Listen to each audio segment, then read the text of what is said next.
오늘은 내 손을 펼지니라 제목으로 말씀을 나눌 텐데요. 우리가 사용하는 손이라고 하는 단어에는 여러 가지 뜻이 있습니다. 사전적인 의미들을 보면 이렇습니다. 한번 보여주시죠. 손의 의미, 우리 팔목에 붙어있는 손 다 있으시죠? 확인을 해보시기 바랍니다. 손이 있으시죠? 있으면 반짝반짝, 반짝반짝, 예쁜 거, 다 잘 갖고 계시군요. 자, 요게 손입니다. 요게 손인데 그것만 의미가 있지 않고 일한다는 의미가 있어요. 그래서 우리가 흔히 일손이 부족하다. 일손이 부족하다 할 땐 요거 일에 대한 의미를 말하고요. 기술과 노력을 의미하기도 합니다. 그래서 할머니 손에서 자랐다. 그런 건 할머니의 어떤 독특한 그분의 노력과 그분의 기술로 컸다. 이런 뜻이죠. 할머니 손에서 자랐다 이런 거. 그 다음에 영향력이나 권한을 나타낼 때도 손이란 표현을 쓰는데 드디어 그 물건을 내 손에 넣었어. 이 말은 내 손에 들어왔다는 뜻이라기보다는 나의 영향력, 나의 권한 가운데 들어왔다는 뜻이죠. 마지막으로 수완이나 꾀를 나타낼 때도 손이라는 말을 쓰는데 장사꾼의 손에 노란하다. 장사꾼의 손에 노란하다 할 때는 장사꾼의 어떤 수완, 그의 꾀 이런 걸 이제 표현하는 것입니다. 여러 가지 뜻이 있는데요. 대부분은 실제로 물리적으로 보여지는 이 손을 제외하고는 나머지 손은 다 의미가 비슷해요. 어떤 보이지 않는 힘과 능력. 그걸 표현할 때 손이라는 단어를 쓰고 있습니다. 그래서 이 손이라는 단어와 가장 잘 어울리시는 분이 한 분 계십니다. 누구게요? 우리 하나님이세요. 하나님이 역사를 주관하고 계시고 저와 여러분의 삶을 인도하고 계시죠. 그때 뭘로 인도하시는 줄 아세요? 손으로. 아까 손의 의미 설명드렸잖아요. 하나님의 일하심으로, 하나님의 노력과 기술로, 하나님의 영향력과 권한 아래에서 하나님의 수완, 하나님의 꾀로 우리를 인도하시는 거예요. 인류의 역사를 빚어가시는 겁니다. 다만 보이지 않는 거죠, 이 손이. 그렇잖아요. 일손이 부족하다 할 때 그 보이는 손입니까? 아니죠. 할머니 손에서 자랐다. 그 역시도 할머니의 실제적인 손이란 말이 아니잖아요. 동일해요. 우리가 하나님의 손 아래서 살아가는데요. 이 사실을 잘 알았던 종교개혁자 존 칼리비는 코람데오, 하나님 앞에서란 뜻이잖아요. 코람데오의 삶을 강조하는데요. 우리가 왜 늘 하나님 앞에서 살아야 되는가? 하나님의 보이지 않는 손이 우리의 삶을 다스리고 있기에 하나님 앞에서 살아야 된다는 거예요. 그죠? 그래서 칼빈의 후예, 이 개혁주의자 중에 워필드라고 하는 유명한 분이 있습니다. 이분이 한 아주 멋진 말이 있어요. 제가 이 화면에 준비했는데 한번 읽어드릴게요. 보면 내용이 이렇습니다. 칼빈주의자는 하나님을 보는 사람이다. 그는 자연에서 하나님을 보고 역사에서 하나님을 보며 은혜에서 하나님을 본다. 칼빈주의자는 모든 곳에서 하나님의 전능하신 발자국을 보고 모든 곳에서 그 전능하신 팔의 역사하심을 느끼며 하나님의 위대하신 심장 박동 소리를 듣는다. 이 모든 사실에서 칼빈주의를 구성하는 원리가 나타난다. 칼빈주의자는 모든 현상의 배후에서 하나님의 손을 발견하며 이 모든 현상 속에서 하나님의 뜻을 따라 역사하시는 하나님의 손을 보며 기도하는 태도로 자기의 전생애를 살아가고 구원 문제에 있어서 자신을 전혀 의지하지 않고 하나님의 은혜만을 전적으로 의지하는 사람이다. 내용이 참 좋죠. 우리는 어떤 자들이냐면 모든 현상의 배후에 뭐가 있는 걸 발견하는 자들이라고요? 하나님의 손. 모든 현상 속에서 하나님의 뜻을 따라 역사하시는 하나님의 손을 보는 자래요. 그러니까 여러분 삶에 벌어지는 모든 일 이면에는 누가 역사하고 계십니까? 하나님이요. 그때 쓰는 표현이 하나님의 손이란 표현이라는 거예요. 그러니 코람데오할 수밖에 없다는 겁니다. 누가 보든지 보지 않든지 하나님 앞에서 살아가요. 왜냐하면 오늘도 나를 인도하시는 분은 하나님이시고 하나님의 손이 나를 이끌어 가시기에 하나님 앞에서 살아가는 거죠. 그리고 그 하나님의 손은 이제 우리의 손을 통해서 드러나게 된다는 거예요. 이 또한 실제적인 우리의 손이 아니겠죠? 우리의 영향력, 우리가 가진 노력, 우리가 가진 기술, 우리가 가진 수완을 통해서 하나님의 손이 작동되어진다는 것입니다. 11절을 보면 이런 표현이 나와요. 땅에는 언제든지 가난한 자가 그치지 아니하겠으므로 내가 내게 명령하이르노니 너는 만드신 내 땅 안에 내 형제 중 곤란한 자와 궁핍한 자에게 내 손을 펼지니라. 아멘. 가난한 자가 그치지 아니하겠으므로 언제든지 가난한 자가 그치지 않을 거래요. 자, 그런데 좀 이상한 건 뭐냐면 이 말씀하기에 앞서서 오늘 읽진 않았는데요. 오늘 읽은 본문 바로 앞에 보면 이런 표현 나와요. 신명기 15장 4절에서 5절. 자, 우리 한번 읽어볼까요? 시작. 네가 만일 내 하나님 여호와의 말씀만 듣고 내가 오늘 네게 내리는 그 명령을 다 지켜 행하면 내 하나님 여호와께서 네게 기업으로 주신 땅에서 네가 반드시 복을 받으리니 너희 중에 가난한 자가 없으리라. 아멘. 하나님이 복 주시면 가난한 자가 없을 거래요. 근데 이렇게 말씀하시고는 불과 한 6절밖에 안 지나서는 땅에는 언제든지 가난한 자가 그치지 아니하겠으므로, 하나님이 통치하시는 나라에 복을 받은 백성들이라면 이스라엘에 어떻게 가난한 자들이 있을 수 있죠? 하나님 말씀의 모순인가? 근데 당연히 아닙니다. 오늘 읽은 본문 7절 8절에 보면 이렇게 나와요. 7절. 내 하나님 여호와께서 내게 주신 땅 어느 성읍에서든지 가난한 형제가 너와 함께 거주하거든 그 가난한 형제에게 내 마음을 완악하게 하지 말며 내 손을 움켜쥐지 말고 반드시 네 손을 펴서 내 손을 그에게 펴서 그에게 필요한 대로 쓸 것을 넉넉히 구워 주라. 아멘. 가난한 자가 어떻게 해서 없어지는지 아시겠어요? 하나님이 우리 모두에게 복 주신 거 맞습니다. 그럼에도 불구하고 땅에는 가난한 자가 그치지 않을 거래요. 근데 하나님이 복 주시면 가난한 자가 없을 거래요. 그러면 어떻게 해야 가난한 자가 없어지죠? 내가 받은 복을 누군가에게 흘려보낼 때, 그렇게 함으로 우리 가운데 있는 가난한 자들, 어려운 자들이 사라지는 거예요. 함께 나눔으로써. 여러분, 이게 되게 중요한데요. 영적 원리를 한번 생각해 보십시오. 심은 대로 거두죠. 그죠? 자, 누구든지 심은 대로 거둡니다. 이게 하나님의 영적 법칙이에요. 자, 누군가는 땅을 많이 가지고 있을 수 있고 누군가 땅을 조금 가지고 있을 수 있겠죠. 그럼 누가 더 많이 거둬요? 땅을 많이 가진 자. 왜냐면 많이 뿌리면 많이 나오니까요. 그죠? 자, 누군가는 더 힘이 좋아서 더 오랫동안 일할 수 있고 누구는 몸이 약해서 적게 일할 수 있어요. 많이 일하는 사람이 아무래도 더 걷어들일 확률이 많겠죠. 예, 그런 차이가 있을 수 있고요. 또 누군가는 여유가 있어서 일꾼들을 더 많이 데리고 일할 수 있어서 수확을 더 많이 할 수도 있고, 누군가는 가난해서 자기가 혼자 일을 해야 돼서 많이 수확을 못 할 수도 있어요. 그러니까 누군가는 더 가지고 누군가는 덜 가질 수 있겠죠. 이걸 불공평하게 본 게 바로 사회주의입니다. 공산주의. 이건 너무 불공평하다. 출발선이 다르잖아. 모두가 똑같이 공평한 사회를 만들 거야. 그래서 인민들에게 똑같이 배급하기 시작했죠. 예, 유토피아를 꿈꾼 거예요. 천국을 꿈꾼 겁니다. 그게 하나님 나라 아닐까? 근데 여러분, 우리가 이미 알잖아요. 사회주의는 불평등이 더 심한 나라입니다. 기득권들은 훨씬 더 배불리고요. 인민들은 쫄딱 가난해져 있어요. 그죠? 공산주의 실패했어요. 이미 이건 검증된 사실입니다. 그들은 공평한 세상을 꿈꿨지만 실패했어요. 그들은 성경을 잘못 적용한 겁니다. 성경은요, 사유재산 인정해요. 너 왜 더 가졌어? 너는 왜, 이 사람은 덜 가졌는데 너는 왜 더 가졌어? 라고 따지지 않습니다. 공산주의 이걸 따지니까 뺏어가지고 나눠주겠다는 거 아닙니까? 근데 망했어요.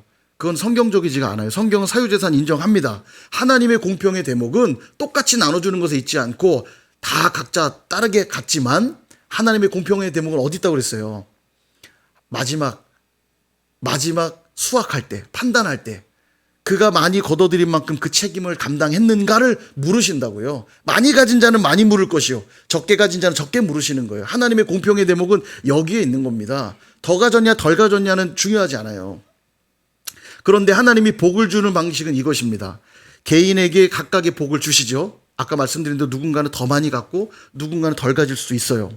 어쨌든 받은 복입니다. 자기의 분복이죠. 자기의 분량만큼 복을 받아요. 근데 이때 이 복은 개인만 누리라고 주신 복이 아니라 더불어 함께 하나님의 나라를 이루라고 주신 복이라는 거예요. 그러니까 하나님의 나라를 경험하려면 내가 받은 복을 누군가에게 흘려보낼 때 하나님 나라의 복을 경험하는 거예요.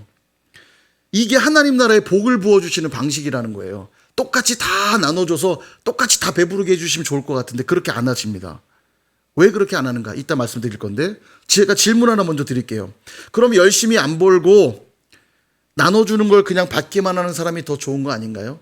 그런 생각 들지 않으세요? 누군가는 되게 수고해서 많이 벌었는데 누군가는 많이 못 벌어갖고 없는데 그에게 맨날 나눠준다면 나만 너무 고생하는 거 아닌가? 그런 생각 들지 않으세요? 어떠세요? 자, 제가 두 갈래 길이 있는데 한번 선택을 해보세요. 하나는, 둘 중에 하나 꼭 선택하셔야 돼요. 자, 하나는 부자가 돼가지고 하나의 복을 많이 주셔서 부자가 됐어요. 그래서 여기저기 막 나누면서 사는 삶, 요게 A. 그다음 B의 삶, 가난해요. 그래서 여기저기서 도움을 받으며 사는 삶. A, B 중에 여러분 어떤 거 하실래요? 다 A 하실 거죠? A 하실 분들은 엉덩이 실룩실룩. 예, 최수영 선생님 어깨를 막 이렇게 엉덩이에요 여기. 예, 너무 좋아서 그죠? 부자가 돼서 막 나누면서 살고 싶어 막 간절하잖아요. 사실은 주는 자가 그래서 복되다고 말씀하시는 거예요. 받으면서 사는 거 별로 그렇게 행복하지 않아요. 사실은 때로는 비참하잖아요. 나도 좀 나눠주고 싶다. 받는 것도 물론 감사하지만 나눠주는 자가 복된 거예요. 이게 하나님의 복의 특징입니다. 보세요. 내가 먼저 하나님으로부터 받았으니 감사. 내가 누군가에게 나눠줄 수 있으니 감사. 받은 이와 함께 그것으로 인해 기뻐할 수 있으니 감사. 감사가 몇 번입니까? 최소 3번이에요. 근데 그렇게 끝나는 게 아니라 나도 그렇게 살죠. 내 옆에도 그렇게 살죠. 내 뒤도 그렇게 살죠. 이 감사는 몇 배가 되는 거예요. 몇십 배가 되는 겁니다. 그래서 하나님 나라의 복은 늘 30배, 60배, 100배예요. 하나님의 나라의 복은 그냥 한 알의 밀알이 떨어진 것 같은데 별거 아닌 것 같은데 거둬들이는 건 많은 열매를 거둬들인다고요. 그래서 하나님이 이런 방식으로 복을 주신다는 거예요. 예. 그러니까 나누는 삶은 너무 중요해요. 그렇다면 하나님이 복을 주실 때 아까 말씀드렸다시피 모두에게 다 많이 주면 훨씬 좋을 것 같은데 왜 나눠주는 방식을 쓰는가 조금 더 살펴보면 그 일을 통해 하나님이 기대하시는 바가 있기 때문입니다. 많은 이들이 하나님을 만나기를 원하시기 때문이에요.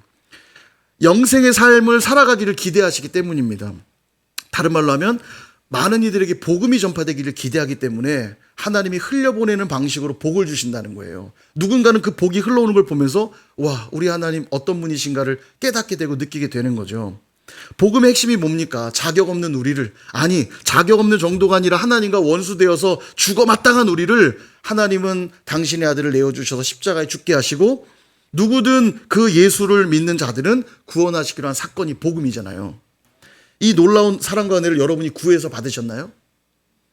우리는 그 사랑을 알기도 전에, 예수 그리스도를 알기도 전에 이미 하나님이 그 사랑을 실천하셨잖아요. 다른 말로 하면 하나님 우리에게 거저 주신 거예요. 나는 구한 적도 없고 노력한 적도 없는데 이미 하나님이 우리를 사랑하셔서 그 복음의 은혜, 생명의 은혜를 주신 겁니다. 거저 주신 거예요. 나눠주신 겁니다. 그렇게 하나님 우리에게. 그래서 지금도 이 생명의 복음이 나눠주는 방식으로 흘러가는 거예요. 원래 태생이 그래요. 복음은 나눠주고 흘려보내주는 것으로 받았고 우리도 그 사랑을 흘려보내며 복음이 전파되기를 하나님은 기대하고 있다는 거예요. 그러니까 나눠주는 게 없으면서 나눠주지 않으면서 복음이 전파되기를 기대한다면 이는 어불성설인 겁니다. 이치에 맞지 않다는 거예요. 그런 건 없다는 겁니다. 지역사회 복음 전파되기 원한다면 어떻게 해야 될까요? 지역사회에 무언가를 흘려보내는 일들이 필요해요. 열방에 복음이 전파되기 원한다면 열방을 향해 무엇인가 흘려보내는 일들이 필요해요. 여러분 그래서 여러분 선교헌금도 하시는 거 아닙니까? 어려운 중에도 선교헌금하고 우리가 매달 선교지에 물질로 보내는 이유가 복음이 전파되기를 원하기 때문에 그렇게 하는 거 아닙니까? 사도행전은 성령행전이라고도 말합니다. 교회 역사가 쭉 기록되어 있는데요. 여러분 선일교회 역사도 지금 쓰여지고 있다는 거 믿으십니까? 성경에 나온다는 거 아세요? 선일교회 역사가 기록된 거 아세요? 사도행전 29장 1절 펴보실래요? 예, 사도행전 29장은 있을까요? 없을까요? 없어요. 사도행전은 28장까지만 있는데 우리가 그 29장 1절부터 써내려 가는 겁니다. 28장까지 성령의 역사가 어떻게 이루어졌는가 보여주시고 그래서 온누리교회가 맨날 액체 29 얘기하는 거 아닙니까? 사도행전 29장. 성경에는 없지만 오늘 우리가 그 성경의 이야기를 써내려 가는 거예요. 믿으시기를 축원드립니다. 여러분 초대교회가 처음에 예루살렘에 엄청나게 복음이 폭발적으로 부어지면서 많은 성도들이 예루살렘 교회로 나왔습니다. 복음을 듣고 교회가 폭발적인 성장을 이루었는데 교회가 복음을 받아들임과 동시에 교회 안에 동시에 이루어졌던 게 뭐냐면 구제사역이었어요. 다만 문제가 좀 일어났죠. 뭐 히브리 과부들이랑 헬라파 과부들이 이제 공평하지 않다고 해서 다툼이 좀 일어나는 문제는 있었지만 어쨌든 7 집사를 세우면서 구제하는 일을 잘 해결해 갑니다. 복음 전파와 함께 구제가 있었거든요. 근데 예루살렘 교회를 넘어가지 못하는 거예요. 복음이. 그러니까 성령이 임하시면 예루살렘과 온 유대와 사마리아와 땅끝까지 간다 하셨는데 예루살렘 안에 복음이 갇혀 있으니까 여러 가지 핍박과 박해를 통해 복음이 사마리아로 넘어가고 또 사마리아를 넘어 이방 땅으로 흘러가게 됩니다. 복음이 그렇게 흘러가게 됐다는 기록이 사도행전이거든요. 근데 사도행전의 이 기록들을 쭉 살펴보다 보면 복음 전파와 함께 동시에 이루어졌던 일이 있다는 걸 알게 됩니다. 바로 그게 구제 사역인데요. 갈라디아서 2장 8절에서 10절에 보면 그 얘기가 나와요. 자, 갈라디아서 2장 8절에 보니까 베드로에게 역사하사 그를 할례자의 사도로 삼으신 이가 또한 내게 역사하사 나를 이방인의 사도로 삼으셨대요. 이게 뭐냐면 베드로는 할례자, 유대인들을 말하죠. 유대인들의 사도로 삼아 그들로 하여금 복음을 흘러가게 하는 사도로 세우셨다면 바울은 하나님이 이방인들이 복음을 듣게 하는 일에 사도로 세웠다는 거예요. 그리고 9절 또 기둥같이 여기는 야고보, 게바, 요한. 야고보, 게바, 요한은 사도 중에서도 가장 수제자들이죠. 물론 여기 야고보는 주의 형제 야고보입니다만 어쨌든 야고보, 게바, 요한은 예루살렘 교회의 중요한 지도자들이었어요. 사도면서. 그런데 그들에게도 주신 은혜를 알므로 나와 바나바에게 친교의 약수를 하였다. 친교의 약수라는 게 뭐냐면 서로의 사역을 인정해 주기로 했다는 거예요.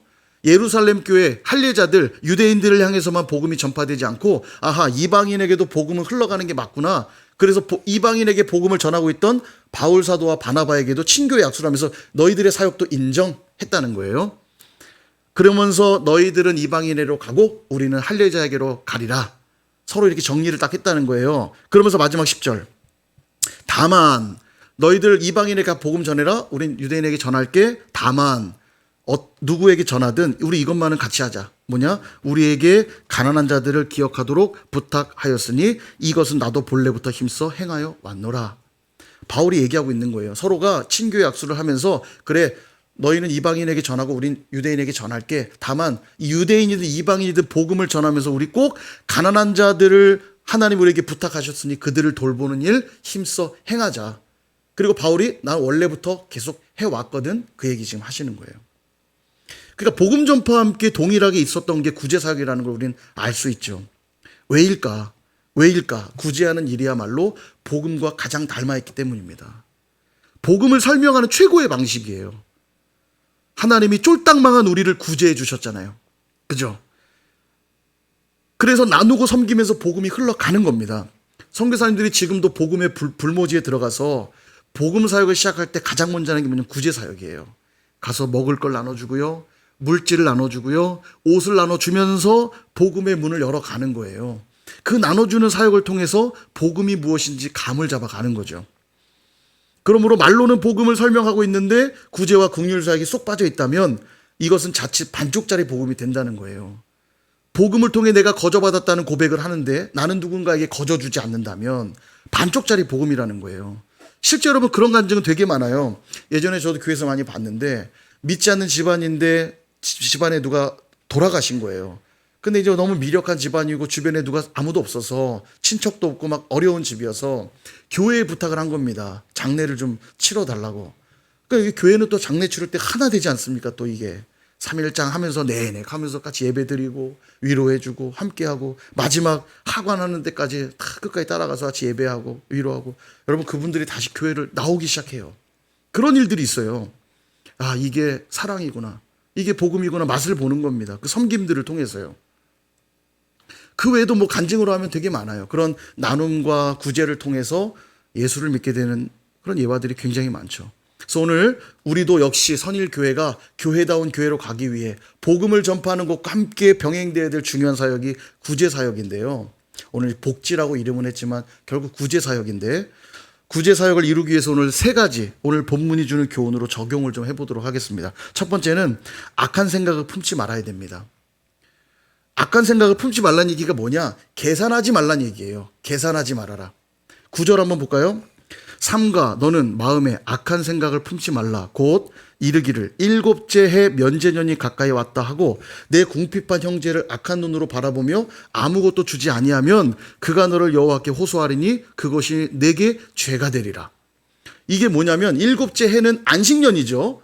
안식년이 되면 여러 가지 규례, 규제들을 풀어주는 일들이 있었습니다. 면제해 주는 거죠. 그래서 면제년이라고도 불러요. 안식년을 면제해 주는 것들이 있다 그래서 면제년이라고도 부르거든요.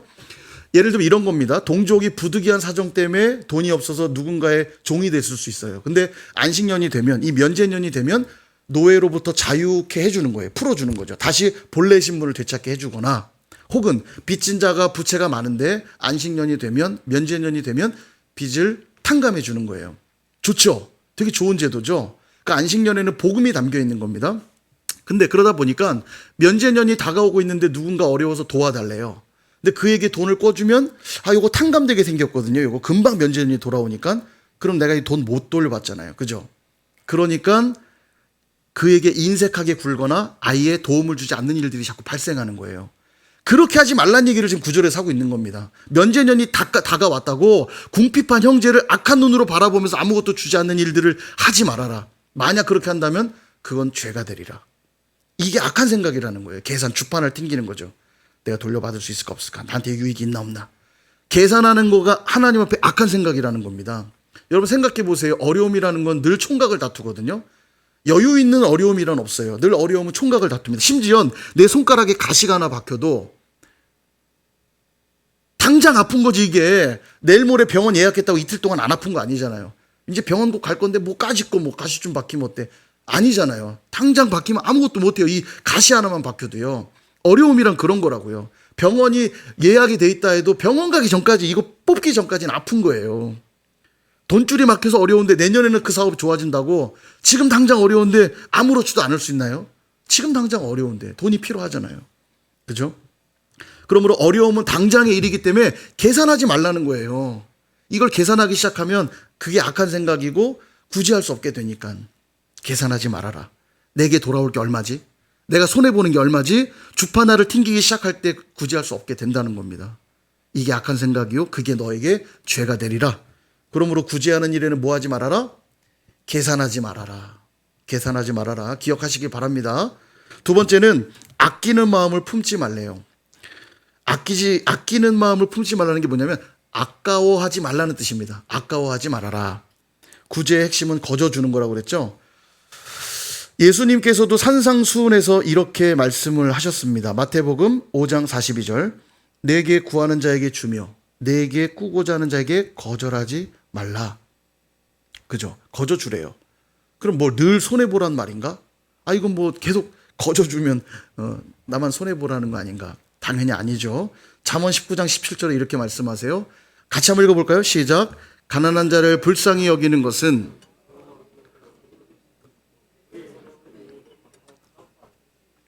아멘. 예.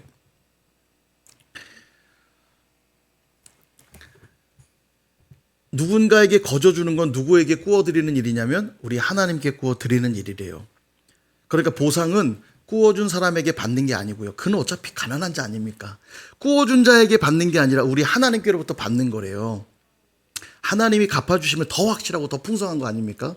그죠? 자, 생각해 보십시오. 우리가 어려운 이들을 대할 때 왜 인색해지게 되냐면 내가 그보다 더 나은 사람이라고 생각하기 때문입니다. 내가 저 사람보다 더 훌륭한 사람이라고 생각하니까 인색해지는 거예요. 그가 어렵다고 해서 나보다 별 볼 일 없는 존재는 아니잖아요. 그가 가난하다고 해서 그가 힘든 상황에 처했다고 해서 나보다 별 볼 일 없는 사람은 아니잖아요. 그런데 내가 더 그보다 낫다고 생각할 때 우리는 거드름을 피게 돼 있고 인색해지게 돼 있는 거예요. 높은 자가 낮은 자를 돕는 게 아닙니다. 이걸 헷갈리시면 안 되죠. 보십시오. 여러분 구제해 주면서 내가 무엇인가를 준다고 어깨 힘주면서 내가 너 도와준 거야 라고 할 수 없는 이유는 우리가 영혼이 풍족한가요? 영혼이 부자일 것 같습니까? 전혀 아니죠. 누구나 어려움은 겪을 수 있고 누구나 어려운 상황에 처할 수 있어요. 어제까지 부자였던 사람이 그 다음날 부도가 나서 쫄딱 망할 수도 있는 거예요.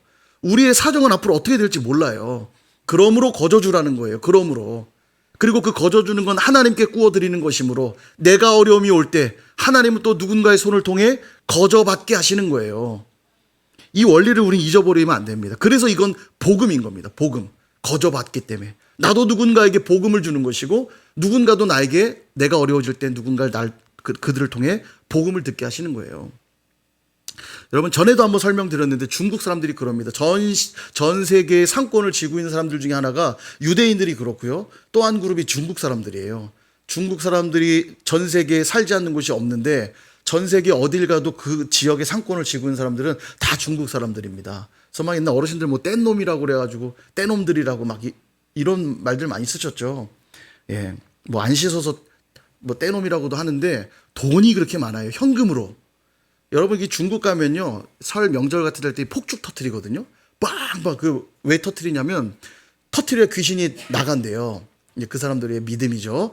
폭죽을 터트려야 그 소리에 놀라서 귀신이 나간다. 애군이 사라지는 거죠. 그래서 막 터트리는데요. 이게 정치적 상술이라는 얘기가 있어요. 중국 사람들이 이 의심도 많고 이래서 은행에 돈을 잘 안 넣습니다. 은행에 잘 안 넣어요. 우리나라는 은행이 이렇게 오픈돼 있죠. 우리나라 진짜 신용사회입니다. 중국은요 다 유리로 막혀 있어요. 하도 뭐 무슨 일이 벌어질지 모르니까 유리로 다 막혀 있고요. 택시 같은 거 타도 이게 다 막아놓고 다니잖아요. 예, 우리는 뭐 다 오픈돼 있어요. 우린 진짜 열린 사회고 이번에 그 독일의 무슨 독일이 아니라 영국의 축구팀 감독이 우리나라 와가지고 대중교통을 탔는데 너무 좋대요. 대중교통이요. 에어컨이 빵빵하게 나오고 환승이 다 이루어지고 자기는 이 대중교통에 넘어져서 다음에 대한민국에 다시 한번 오고 싶다고. 우리나라 참 좋은 나라예요. 어쨌든 예, 우리나라를 얘기하려고 한 게 아니라 중국 사람들이 그렇게 현금이 많아요. 장사를 잘합니다. 돈을 많이 벌어요. 그런데 어떻게 이 사람들이 상권을 장악해 가냐면 사업을 시작해서 돈을 벌면 그 주변에 같은 중국인들이 또 사업하러 들어올 거 아닙니까? 그러면 돈을 먼저 번 사람들이 사업 자금을 대준대요. 예, 필요하면 쓰라고. 그래서 그들이 털을 잡을 수 있도록 도와주는 거죠. 그러면서 사업이 넓어져요. 그러다 보면 어려움을 겪는 기업도 나오겠죠. 어려움을 겪는 가게들도 나오겠죠. 그러면 거기 있는 같은 중국 동포들이 돈을 모아서 자금을 메워주기도 하고 또 누가 대학 이번에 들어가는데 돈이 없다고 그러면 돈을 모아서 등록금을 내주기도 하고 서로 이제 같이 이제 생존해 나가는 거죠. 도와서. 그러니까 점점점 상권은 넓어지고 견고해지는 거예요. 이게 이제 중국인들이 그 상권을 쥐는 방식들이래요. 근데 재밌게도 그 상권을 빼앗기는 사람들이 있습니다. 누군지 아세요? 대한민국 사람들. 대한민국 사람들이 어디 가나 기술이 좋아가지고요. 처음에 자리를 되게 잘 잡는데요. 그러면 파리바게트가 여러분 파리에서 시작된 건 줄 아시죠?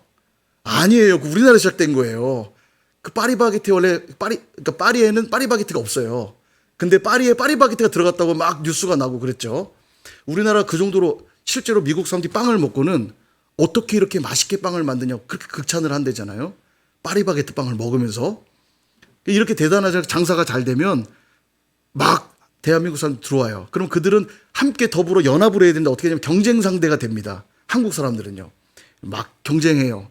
밥그릇을 막 뺏어요. 그러다가 이제 갈등 생기면 저기가 어려워지면 아싸 잘 됐다. 저거 망하면 내가 더 부자 되겠지 하고 이제 가다 보면 그 가게들 다 누구한테 뺏겨요? 중국인들한테. 저기 사업이 어려워지면 도와줘서 그 사업을 이어가게 도와줘야 되는데 잘 됐다 저거 망하면 내가 부자 되겠지 하니까 중국인들이 그거 사는 거예요. 돈을 모아서 너 장사해봐. 너 장사해봐. 하나씩 사니까 처음에 한국 가게가 많은데 점점 중국인들 가게로 바뀌어간다는 거예요. 이게. 좀 길게 설명을 드렸는데요. 이게 바로 거저 주는 것의 놀라운 비밀이에요. 비밀. 나중에 돌려받을 거 생각하고 돕는 게 아닙니다. 우리 같은 민족이고 친구니까 너 지금 자녀 등록금이 없다고? 내가 그럼 일단 대줄게. 그러니까 그 다음에 내가 어려울 때는 너 어려워? 내가 이번에 도와줄게. 거저 주는 거예요. 서로. 이거를 계산해서는 못합니다. 내가 이번에 이거 계산하니까 축의금도 난 분명 5만 원 냈는데 3만 원 줬네.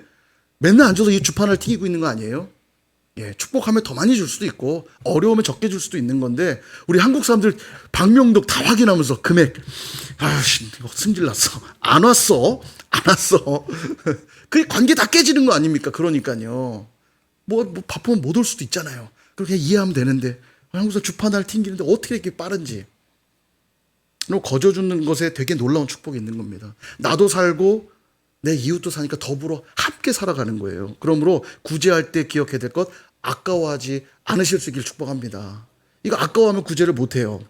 세 번째 적용 손을 움켜쥐지 말고 손을 펴라 그렇게 말씀하세요. 7절 후반부부터 8절 초반부를 보니까 이렇게 말합니다. 7절 후반부부터 한번 보세요.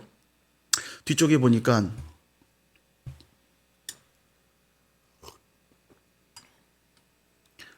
예, 7절 후반부에 보니까 내 마음을 완악하게 하지 말며 내 손을 움켜쥐지 말고 8절 내 손을 그에게 펴서 주라. 그렇게 말씀하죠. 손을 펴란 뜻은 뭐냐면 행하라는 얘기입니다.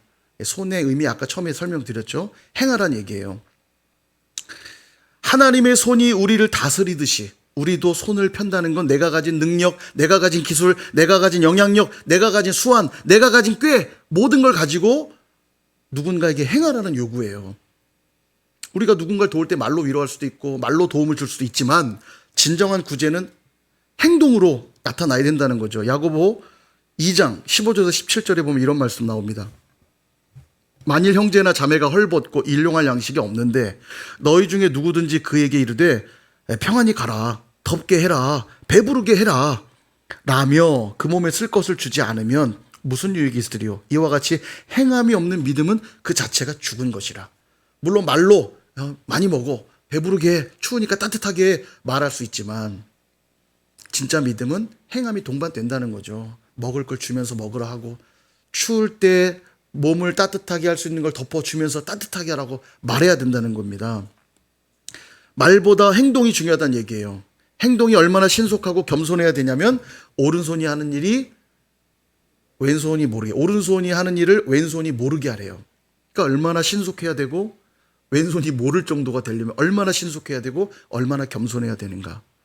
우리가 손을 움켜쥐는 이유는 딱 하나예요. 왜 자꾸 손을 움켜쥐려고 할까요? 더 가지려고 하는 이유가 뭘까요? 욕심 때문입니다. 욕심 때문에. 우리 마음의 완악함 때문이에요. 그러므로 손을 펴라는 거예요.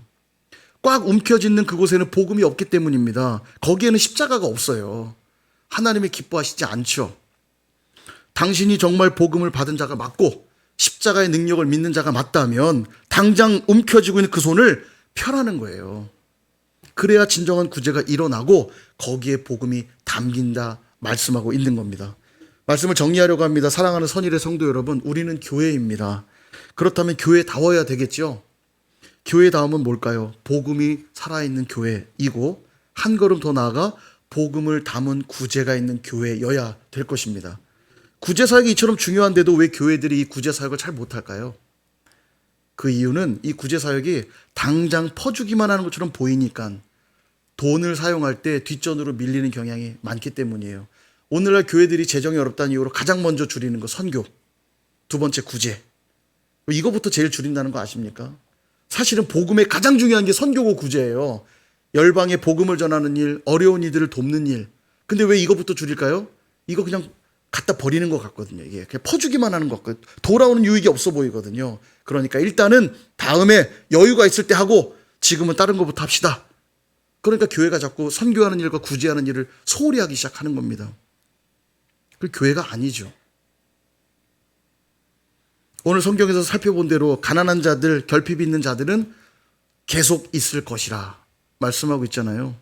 그렇다면 먼저 복을 받은 우리는, 먼저 복음을 경험한 우리는 복음과 함께 구제하는 일을 멈춰서는 안 된다고 우리에게 말씀하고 있는 겁니다.